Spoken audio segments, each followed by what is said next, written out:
Good afternoon, everyone. My name is Dr. Souvik Chakraborty. Me and my colleague, Ms. Yuri Nasution, we are going to talk about building your CV to work in the international development sector. We welcome you all in Development Studies Association of Australia's inaugural webinar series, which starts from today, and I hope you will enjoy our session today. Before we delve into the topic, first of all, I would like to acknowledge to the country. I would like to begin by acknowledging the traditional owners of the land on which we meet today. I would also like to pay my respects to elders past and present.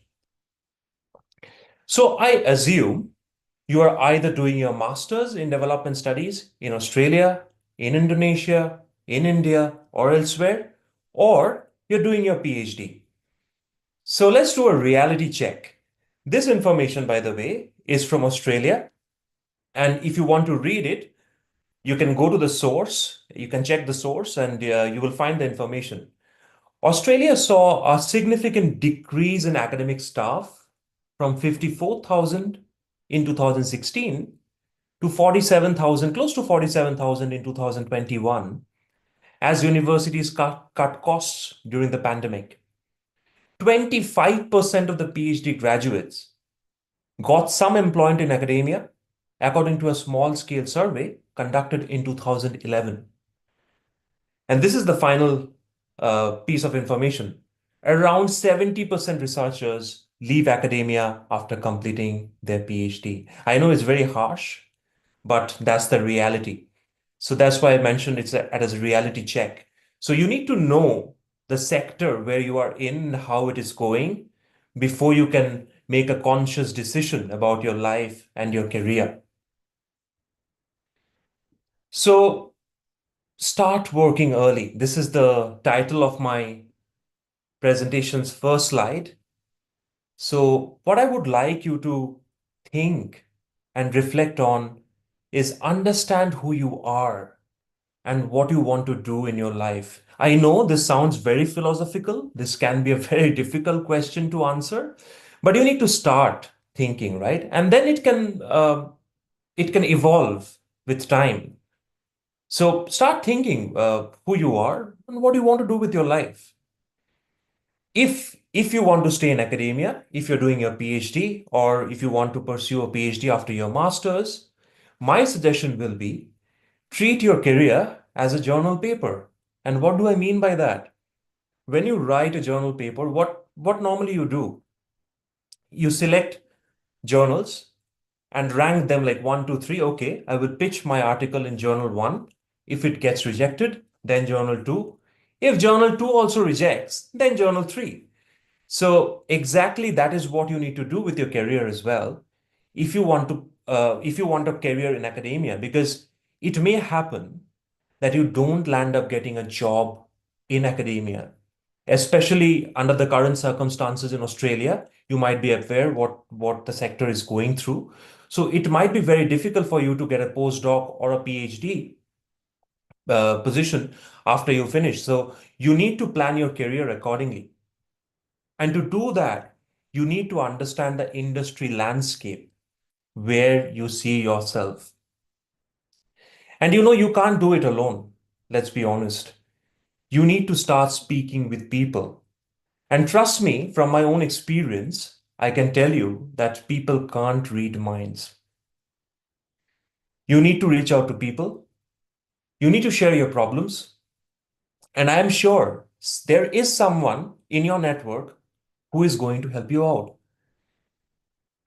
During my PhD journey in Australia, I did my PhD in human geography from Monash University, which I completed in 2022. I asked help from a lot of people, from senior colleagues in the university, from the faculty members, and they helped me out. They helped me out. So you need to go out, speak with people, and ask for help. It is very important that once you get a hang of the industry landscape, you need to think about upscaling yourself. While doing a PhD or a master's, you gain certain transferable skills. which you need to implement in the job sector while you're applying for jobs or doing the job, right? And you need to showcase those skill sets. And you may need some extra skill sets which you need to learn. And that will only happen when you upscale yourself. For example, I currently work in the monitoring and evaluation space in Australia. So I did some extra courses. I was teaching monitoring and evaluation for 5 years when I was teaching at Monash. I did that while doing my PhD, and after that I was working as a lecturer at Monash University for 2 years after completing my PhD. So I was teaching monitoring evaluation to my students of the International Development Practice Program. And that is the exact space where I work in right now. But beside teaching, I also develop myself by doing some extra courses. Experience is the key. When you're looking for jobs in the industry specifically, honestly, they are not much interested in how many papers you have published. What is your citation score? They honestly don't care about it. It is the experience which matters. And you may ask me, like, Shovik, while doing a master's or a PhD in an university setting, like, how can we gain this experience? There are a lot of avenues of doing that. You need to do an extra bit while you are doing your master's or your PhD. If there are some opportunities for leadership roles within the university, for example, you can run for student elections where you can show your leadership skills or organize conferences. It all adds up. Trust me. While doing your master's or your PhD, you might think, oh, that's an extra work. I will devote my time pro bono, but it all adds up. And my colleague, Yuri, can shed light on this because I've been very lucky and fortunate to be a part of her journey. And I have seen it myself, how she has done it during her time at Monash University while doing her master's. Farsightedness is also very important. And it adds up, like you need to know what you want to do with your career. And where do you see yourself? You speak with industry professionals, know what extra skill sets you need, and that's how you work. And that's how you develop yourself. So, first step for creating a CV or a profile, you need to create a narrative for yourself. And how do you do that? This is very, very important. Start working on your LinkedIn. People think that you can just develop a LinkedIn account in a day's time. Trust me, it doesn't happen like that. You need time to develop your LinkedIn account, you need to build your profile, you need to build your audience, you need to get followers. So it takes time, and it also depends upon how you want to project yourself because it's a professional forum, right? So my suggestion will be identify the industries where you want to work. When you have identified that, go and check out profiles of certain people who are doing really well and see how they have portrayed themselves on LinkedIn or in other social media platform. It's very, very important. And then you can create a narrative for yourself. There is no harm in plagiarizing somebody else's LinkedIn profile. I absolutely did it for myself. You can go and check it out. I have taken influence. I've been influenced by many people on LinkedIn, and I have developed my profile accordingly. That's how we learn, and there's no shame in doing that. Start building up your profile and follower base on social media accounts. For example, X, if you're a student of media and communication, then Instagram and other media platforms, or in YouTube. And again, it takes time. You need to be very conscious. There are strategies how to do it. So check videos on YouTube, read some books, because if you see the successful profiles on LinkedIn and as well as on Twitter, which is currently called X, you will see that those profiles share certain types of content. So if you're projecting yourself as an academic, probably you won't be sharing much stuff about films or something else, which your audience might not like. So you need to learn. You need to see and learn, and it takes time. So build up your follower base, with whom you want to share your work, your paper, your documentary, or anything else. Ask 4 questions. These are very important. When you're trying to create your narrative for yourself and the world to see, you need to ask 4 questions, and it has helped me. Who you are, why you're here, what you believe, and what you want to do. When you have answer to these questions, you are pretty sorted out. Especially if you have answer to these questions, it will be a smooth ride on social media. CV matters. Our main theme of today's presentation. My first point, STAR is the key to success. For those who don't know what STAR is situation, task, action, and results. So when you're writing your CV, you need to frame your experience by keeping the STAR format in mind. When you're answering questions in an interview, you need to keep the STAR format in mind. There are a lot of free resources online, on Google, on social media platforms. Just go and check it out. This is super important, even while writing your CV and when you're giving responses in an interview. You also need to understand the latest trends in HR. YouTube is an excellent resource. For example, when I was graduating in India, then the CVs were sorted out with people from HR, and they used to spend 5 or 6 seconds on each CV. That's what I heard from a person who was working in HR vertical in a big company. But it has changed. Now artificial intelligence does the job for you or for the HR team, like they just sort it out by using a software. So you need to know what the software requires and how your CV will get shortlisted in a pool of 1,000 CVs, right? So those trends you will know from social media. There are a lot of free resources on YouTube. Give it a search on Google. You will find lots of resources. No one cares about your publication and impact factors. If you have done your PhD and if you are trying to make a move to academia, try avoid citing your publications and impact factors in your CV. It may go against your application. And this comes to me from a person who works in an HR space in university. And she actually said, Souvik, if it is not required, I was looking for some administrative position. So like, Souvik, it is not required that you cite your publications. You can give a Google Scholar citation link and people can click and check it out if they want it. So you need to do it smartly. If you're looking for administrative jobs in the industry or in the university sector where you are not doing research, there's no need to flaunt your doctor title. When I was looking for jobs after doing my PhD, I had 2 or 3 CVs. If I was looking for research-oriented role, the doctor title was there. If I was looking for administrative job, I just mentioned my name. That's it. No title. There's no need to mention your title. It is very important that you try to identify your transferable skill sets.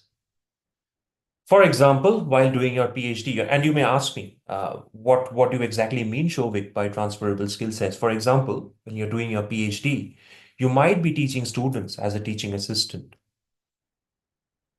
So you will identify as like delivering lectures on XYZ topic to more than 75 students. Probably you have managed a class of more than 75 students or 50 students. So it's very important to identify that number as I mentioned in the slide as well. Quantification is important. So in the current HR trend, that's what I came to know from my colleagues in the industry, that they look for numbers. So try to quantify. It's very important to quantify while writing your CV, drafting your CV. This is absolutely important. My next point, modify your CV according to the job description.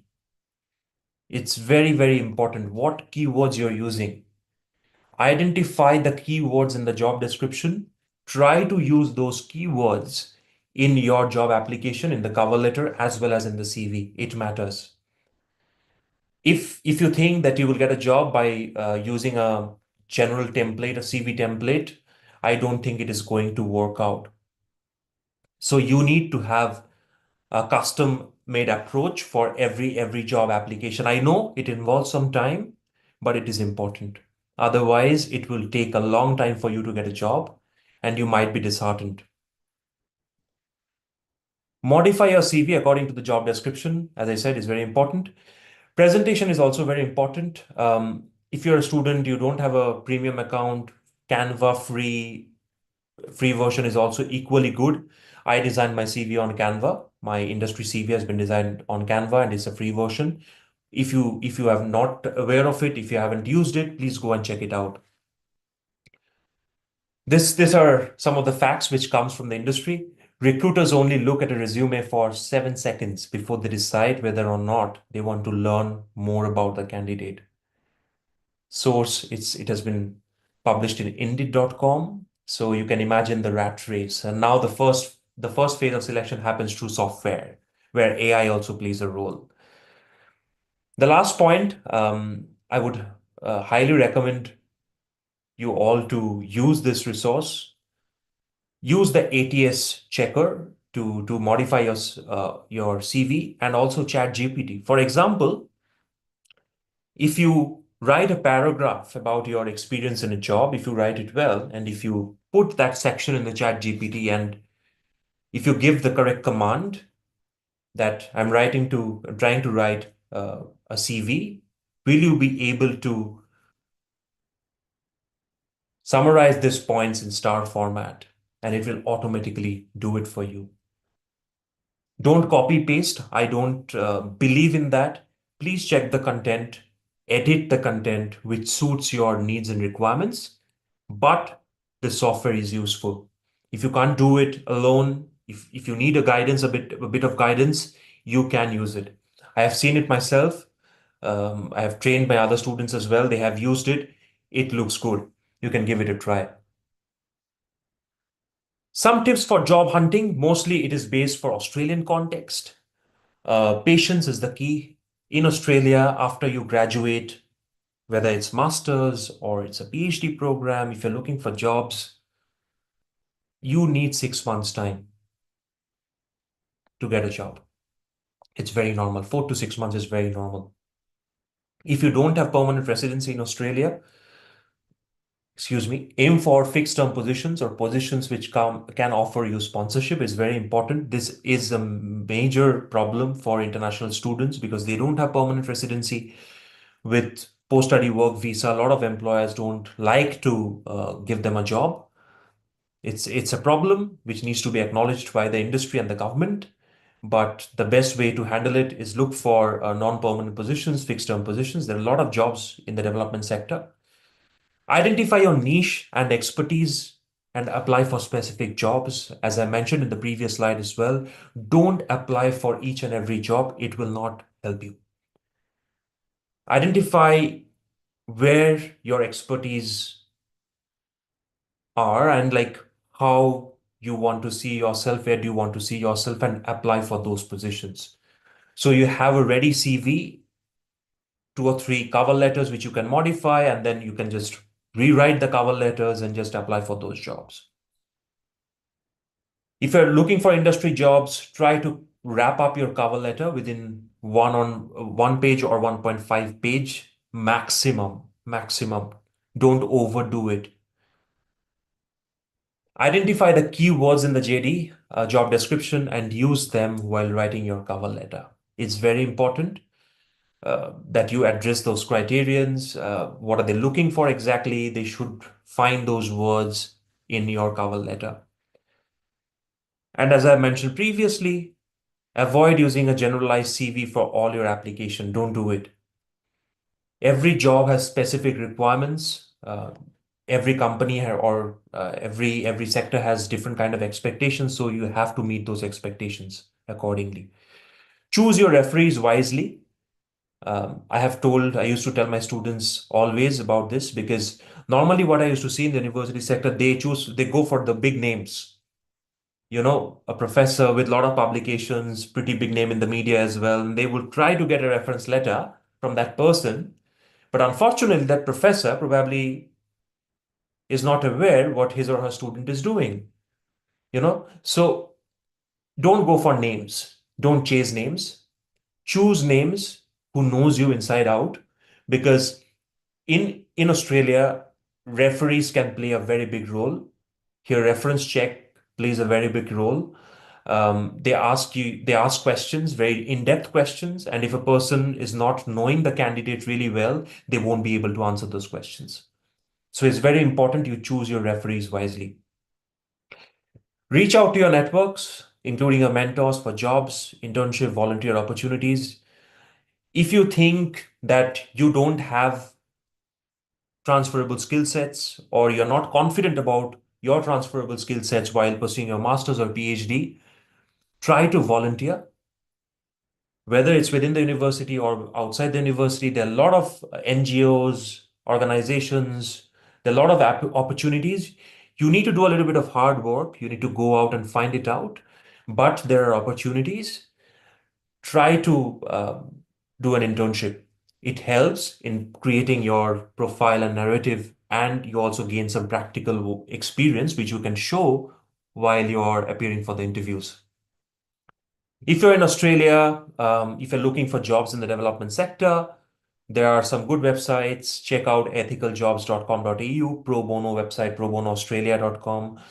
ACFIT job portal is really good. If you are in Indonesia, Dev Jobs Indo is an option. UN Jobs is also an option in Indonesia, along with other website. Do a Google search and a lot of things will pop up. Cracking the interview. So how do you prepare for the interview? My simple approach: do your research well. Research about the company, research about the portfolio that where you have applied for. If it's a new position, you can't do anything, then it's just you have to read the job description well and you have to prepare accordingly.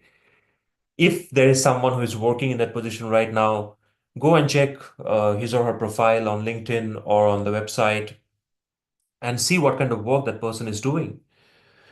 Know your panelists well. It is also very important. Know where do they come from, what have they achieved, what kind of questions you can expect. And train your mind with STAR: situation, task, action, result, and trust me, this will not happen in a day's time. You have to prepare for it. Go and prepare in front of a mirror. Try answering question with the STAR in mind. We are going to share some model questions which we have encountered in our interviews, real life questions, both myself and Yuri. I think that will help you all in preparing. At times, distance is good. I had a situation in an interview where I was using examples all the time. I was not successful in getting the job. It was a highly sought after position at a very respectable university in Melbourne. I went till the last round, but the feedback that I received, Souvik, I think you should have distanced yourself in that one specific question. We wanted to know, like, what exactly you would have been doing or you will be doing in a certain situation if you faced a crisis. So use examples wisely. At times you need to distance yourself from whatever you have done. They want some spontaneous answers and spontaneous response. So be clever in navigating those. If you are in Australia, appearing for an interview, you can expect a question on conflict resolution. You're facing a conflict with your supervisor, line manager, your team members, and how you're going to deal with that kind of situation. And it's always good to prepare your mind with this question before an interview. You're prepared. And trust me, the next question that I'm going to tell you, is the most difficult to answer. Expect a question on your strengths and weaknesses. We as human beings, normally, we are aware of our strengths and we try to acknowledge it. Our conscious mind doesn't allow us to think what our weaknesses are. It's a practice which you need to do. And trust me, from my experience, I can tell you, you won't be able to come up with 3 weaknesses or 2 weaknesses when you're on presentation, when you're doing a presentation or an interview. It's not possible. You need to reflect on this beforehand. So prepare yourself accordingly. Show you're a team player. It's very important. I know academia is a very lonely journey. Just prepare yourself. It's very, very important that you show yourself that you're a team player. You're going to work in teams. Everyone appreciates a cooperative colleague in the industry. So please show that you're a team player. You like to cooperate with others. You try to help others, and that would be appreciated. Buy time as and when required during the presentation. If somebody asks you a very tricky question and you need time to think, a glass of water can help you. Just it gives you extra 5 seconds to think. Just have water with permission. Can I have some water? And you think, and it breaks the flow of the conversation. You get time to think and then reply. Be confident and be who you are. Be whatever you are, like try to be true to yourself. It helps and it is appreciated. Make it a point to note your reflection after an interview. It's very important. You note down the questions, whatever you've answered. If you crack the job, well and good. If you don't, then you have time to reflect. What have you answered, where you could have done better? And if you take notes, then you can run sessions like this because we are exactly sharing those insights, what we have gone through in our professional lives. So in the next slide, I'm going to show you a real life example of interview questions, which I faced in the current job which I'm doing. Can you tell us why you're interested in the role and what skills and experience you bring? Looking at some project, theory of change, how might you measure client engagement satisfaction with legal assistance, integration of services and practices? Very job-oriented question because I was aware of the job description. So that's why this question. More broadly, my organization, WCC, is interested in understanding how an integrated approach to working has a better impact on clients and community. What might be some of the key evaluation questions to begin to consider?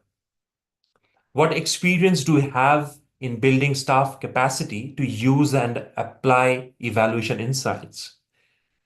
Can you provide an example of where you have supported organization or service to use data in better ways to inform decision making? These are all transferable skill set questions.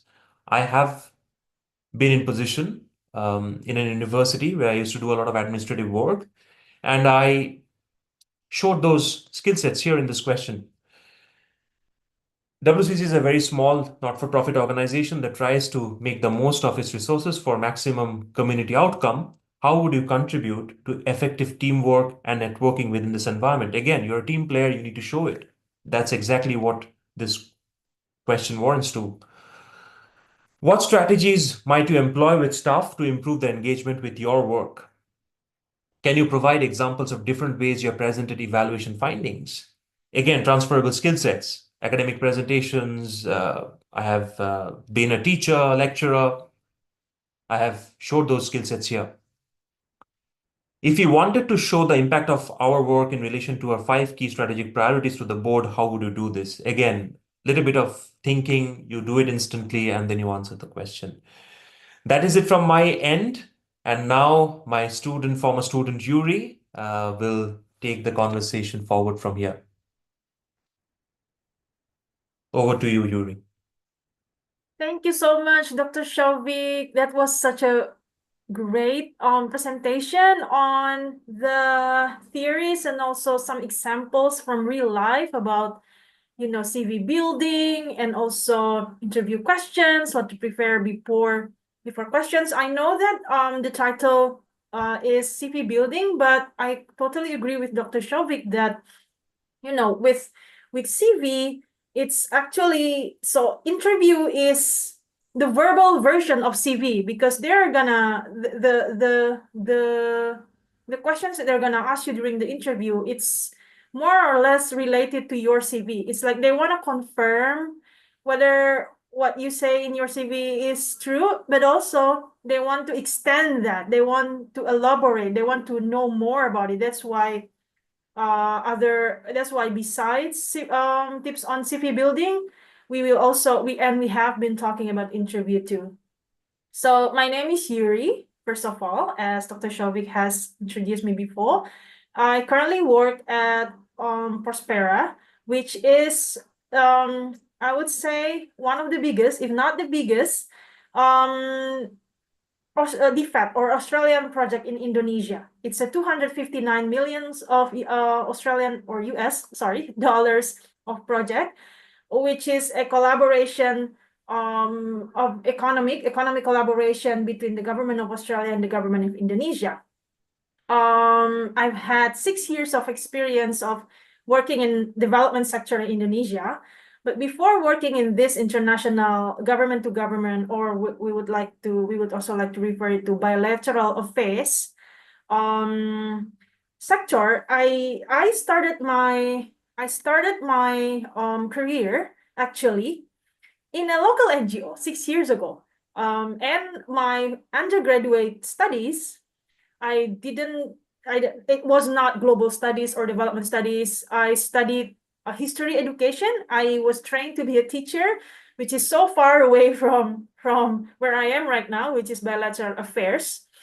But that's the beauty of development sector, you know.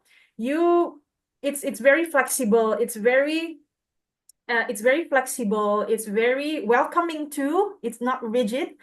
And by writing a good CV is one of the ways that you can actually, that I could actually, let's say, enter this field, enter this sector industry without actually having the degree from the first place. Next slide, Souvik. Thank you. So as you can see here, these are the compilations of my experiences. First of all, allow me to talk about the CV building from my own experiences, because Dr. Souvik has wonderfully explained about CV building and interview from the theories perspective and also examples. But from my end, it would just be experience and that I can share to you. From 2015, so like I told you, when I graduated in 2015 from history teaching degree, I actually had volunteered before. So in my last semester of undergraduate study, I already volunteered in this local NGO where I did program management and advocacy for indigenous peoples in one of the provinces in Indonesia. That's my way of getting into the field through volunteerism, which I think is very common in our sector, in development sector, right? And then from 2018 to 2021, I jumped into a world of international humanitarian with Catholic Relief Services, which is an American humanitarian organization. I executed an UNHCR funded project in cash aid management and protection for refugees. One interesting take from this was that I still remember when I applied for this job in late 2017, they actually required someone with 3 to 4 years of experience. But at that time, I still had 2 years of experience. But I decided to still apply for the job. And I cater my CV with the tips that Dr. Souvik has mentioned before, keywords, and also you really have to learn about the organizations. I mean, the information is online. And one key message for me, I think, is to just apply for a job. Don't be afraid. Don't think because sometimes we as women, person of colors, international students, or even just people in general, some humans in general, we sometimes like to undervalue ourselves. even when we actually are capable. But even in this case, when they ask for 4 years of experience and I only have 2, but I feel like what's the risk of, like, I have nothing to lose if I apply this job. And they actually accepted me for this job. Because the thing with job applications, especially in development sector and humanitarian sector, is the employers are subjective. And people, whether we like it, whether we agree or not, they have unconscious bias. They have their own preferences, which we can sometimes which can sometimes give advantage for us, because it's very unpredictable. We never know what these people are actually looking for. Yes, there are job requirements on paper, but there are also preferences of what they want from someone that they do not put on paper, and that might be you. So just apply. That's, I think, my key takes. Just apply, polish your CV, and you'll never know where you end up. You'll never know where you land. So after 2021, I decided if I want to step up my career, I actually had to have academic credentials, because that's what I was lacking of. I didn't have that. I didn't have that because I didn't take international relations or law or global studies or even development studies in my undergraduate, right? So I received a scholarship from Australia Award and and studied international development practice, where I had the wonderful opportunity to meet and to be taught and to be led by Dr. Souvik at the time as our lecturer, and also the head of the program, and also as my mentor. And what I was taking from these 2 years was not only doing assignments, which I think which are also valuable. I will tell you stories about that later, but getting back to the non-academic thing that I took from international development practice experience is that I volunteered to become the president of the student association, because I thought at the time that it would be valuable. It would give me transferable skills of leaderships. But maybe some of you wondered, I already had leadership skills from my previous work experiences, because I was a coordinator during my time in Catholic Relief Services Indonesia, which was my previous work experience. So why do I still need this? But my consideration at the time was that these 2 years, as valuable as they were, some employer might see this actually as a career gap.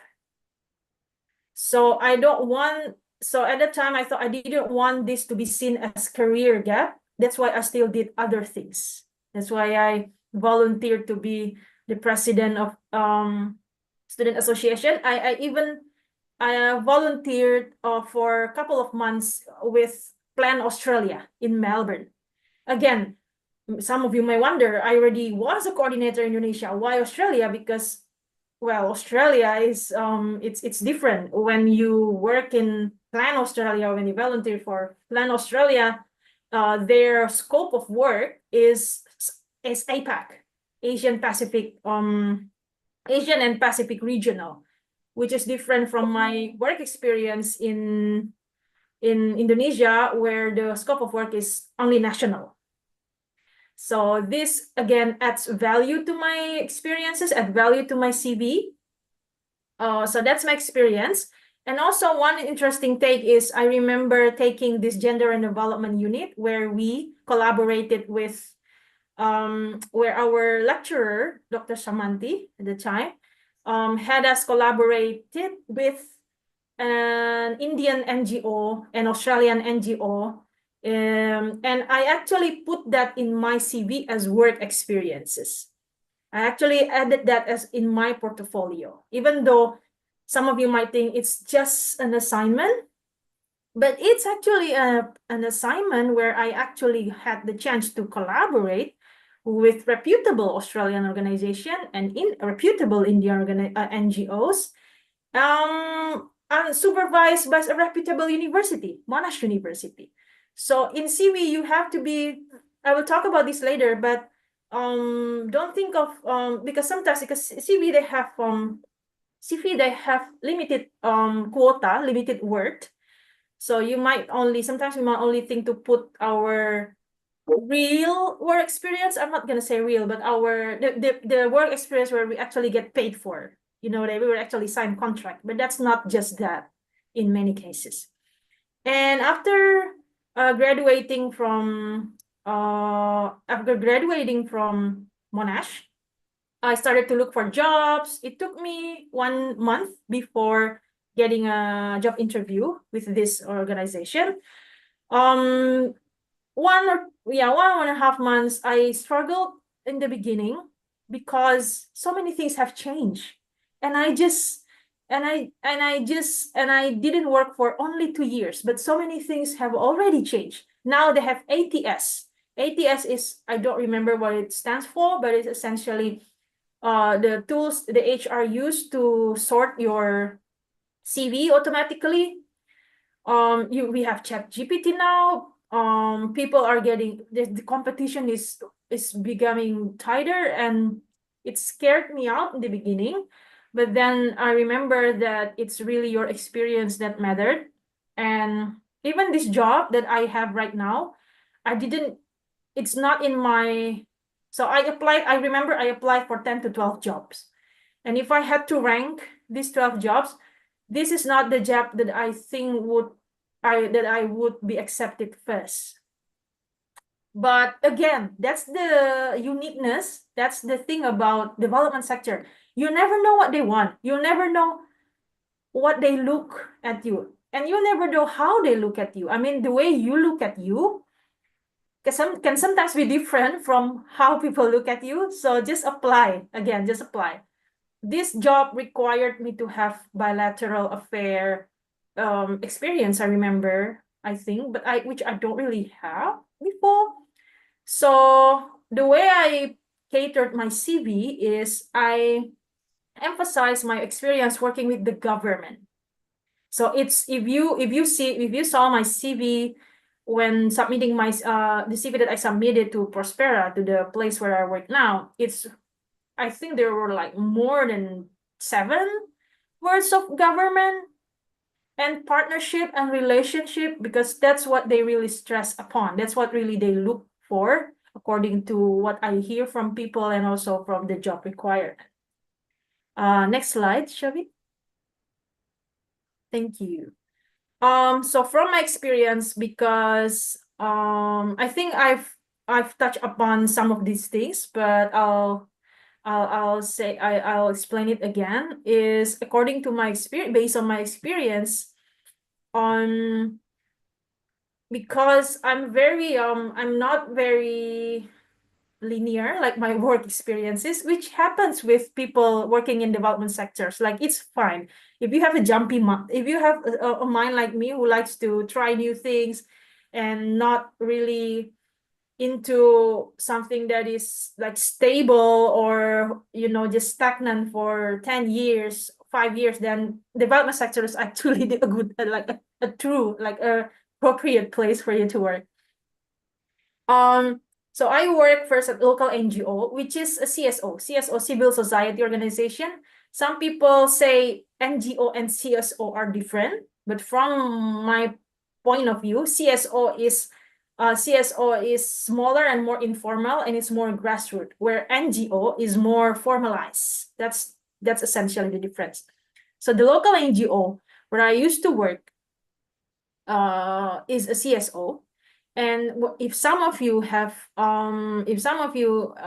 desire to work in CSO, then these CSOs would ask or would look for people who usually have experience in activism, experiences in organizing people.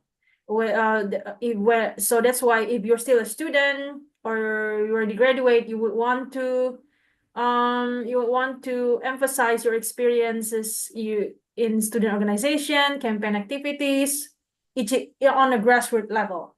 And also, they would look for people who have networking and activism. Networking is very important in all field of work, especially in development sector, but again, even especially in in activism. From these three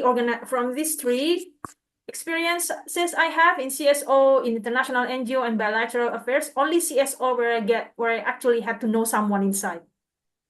It's not nepotism.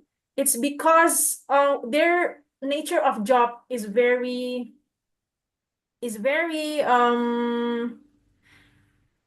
how to say, their nature of job is very personal.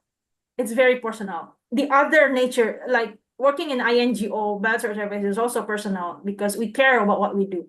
But it's even because the people you support in CSO, you know them. In many cases, you know them personally. If you work for HIV, CSO, for HIV support in local CSO in Indonesia, in regional level, for example, there is a big change that these are your friends already before you enter. That's why it's very important that these people know each other, because it is a very personal matter. In many cases with CSO. With humanitarian sectors, emergency protections are the keywords. What they were looking for is someone who is adaptable and can produce quick decisions, because you would face a lot of emergency occasions, disaster, conflict. So if you're not, and also they would, the second one, someone who is willing to work in unpredictable, sometimes high pressure environment, which means this organization would look for people who have mental resilience, essentially. Physical resilience, of course, that's why in Indonesia, so many people who work in humanitarian have hobbies of climbing mountains. They used to be part of nature organizations, because they do have to have strong physical health, but also mental, because you would deal with victim a day after the disaster happens. Like, it's very fragile. You wouldn't want to add the burden by being depressed yourself after being involved in this situation. This is a very hard work, I would say. Working with Catholic Relief Services is the hardest experience, but very valuable experience that I have among these three. And with bilateral affairs, they would look for someone with extensive experiences or knowledge in working with either two governments or just either. And I would say the difference would be, you would find that the high level professionalism. I'm not saying CSO or international NGO are not professional, or they are highly, highly professional. But because of the nature of the unpredictability in humanitarian and CSOs, it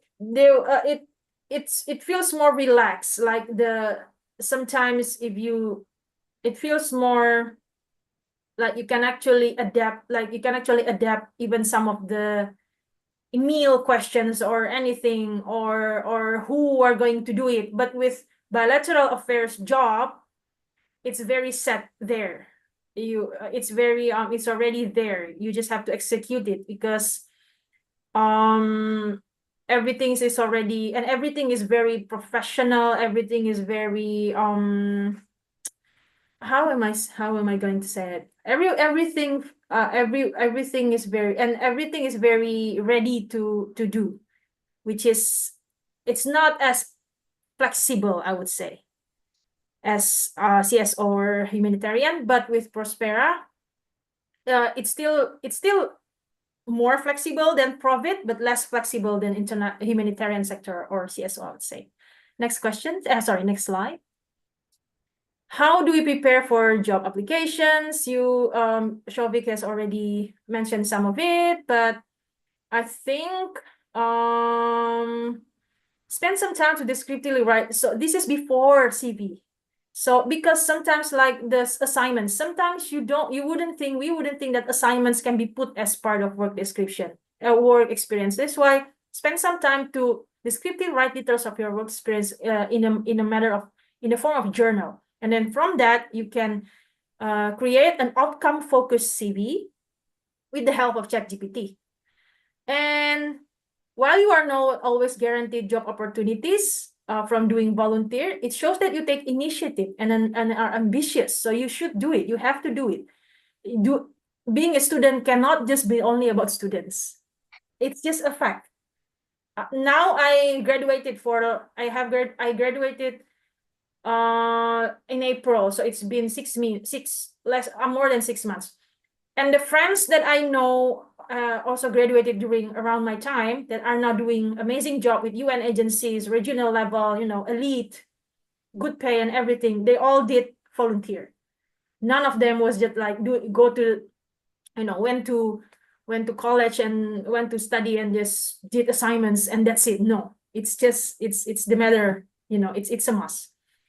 And prepare honest and strategic name dropping. I don't know if this is appropriate to Australia's context, but in Indonesia's context, it shows that you know your field. But you have to be honest. You can't say, and this name dropping, I would say more of organizations rather than the person, because if you name drop person's name, that it can sound like you are trying to, I don't know, it's kind of related to nepotism, which you don't want to do. But if you name drop organizations that you used to work with or project and how much money, that's why in the beginning I said like the value of money of this project, because it's a strategic name dropping, but make sure that it's honest. Don't make up things. Next slide. This is some of the interview questions examples you can see here. It's very related to the slide of what the organizations are looking for. So, yeah, I think next slide. Yeah, That's I think fine. that's all from me. Thank you. Thank you, Yuri, for your wonderful insights. I know you have wealth of experience in the industry, and it was absolutely a pleasure being a part of your journey as a lecturer at Monash and seeing you grow and evolve over the years. It has been an honor to be a part of this journey. So, our $500 takeaway from this session, career goals. Where do you see yourself 10 years down the line? Go and ask this question. It's very important. And I should acknowledge that it is not me who have said this. I had a good fortune of getting Professor Dwight Jaggard from Wharton Business School as my teacher. He actually taught me to think in this way. Think about yourself. How do you want to see yourself 10 years down the line? And then write it down and then come back to the document 5 days or 6 days later or a week later or a month later. And then you again write, how do you see yourself 5 years down the line? And what are you going to do to achieve the 10-year goal? So you need to think, start working early. As I said, especially with your CV and LinkedIn profile, it will take some time. And networking is important.